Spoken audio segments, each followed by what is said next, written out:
Cru Pré-Lattenberg, le domaine Engel, un livre passionnant sur les affiches des vins et pour finir, mon coup de cœur, un Gevrey-Chambertin. Alors, on va parler d'abord de l'origine du nom Pré-Lattenberg. Oui, ça veut dire colline des prélats, les dignitaires, les hauts dignitaires de l'Église catholique. Et en fait, ce nom provient de l'origine du vignoble qui a été exploité par des moines vignerons. C'est où? C'est à Kinsheim, c'est ça? C'est Kingsheim, Ouais. et après je vous expliquerai que Ouais. c'est exploité plutôt par des vignerons d'Orgewiller. Donc ces moines ont exploité le vignoble dès 823, donc c'est l'un des plus vieux vignobles d'Alsace. Ensuite, bien plus tard, le Pré-Lattenberg a été cédé à la ville de Sélestat, et après la Révolution, ça a été cédé aux bourgeois de la ville. Et ce grand cru a failli ne pas voir le jour, pour quelle raison?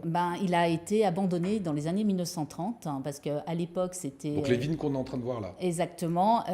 C'est les industriels de la ville de Sélestat qui trouvaient que c'était pas très rentable en fait d'exploiter le vignoble de Pré-Lattenberg. Ils préféraient des activités beaucoup plus rentables. Du coup, dans les années 30, il a été complètement à l'abandon. Et qui c'est qui va sauver ce vignoble, des vignerons? Et bien justement, on était sur la commune de Kingsheim, on est toujours sur la commune de Kingsheim, mais c'est les vignerons d'à côté, d'Orgewiller, qui ont décidé de défricher totalement, parce que depuis 1930, dans les années 60, c'était une friche totale. Donc ils ont défriché, ils auront planté cep par cep.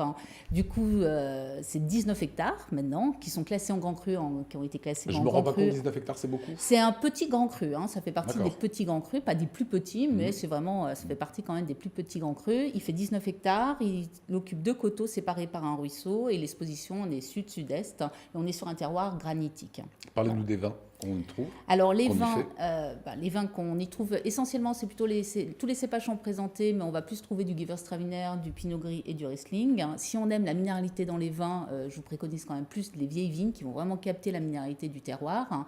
Et ça fait partie des grands crus qui vont vraiment mettre en exergue le cépage avec beaucoup de précision et de finesse par rapport à d'autres grands crus. Voilà. Le Riesling, vous m'avez dit, pas pétroléeux du tout. Non, du tout. Non, on est plutôt sur vraiment la mise en exergue des arômes primaires du cépage. Un domaine à nous conseiller. Le domaine Engel, on a rencontré Pierre Engel, on regarde.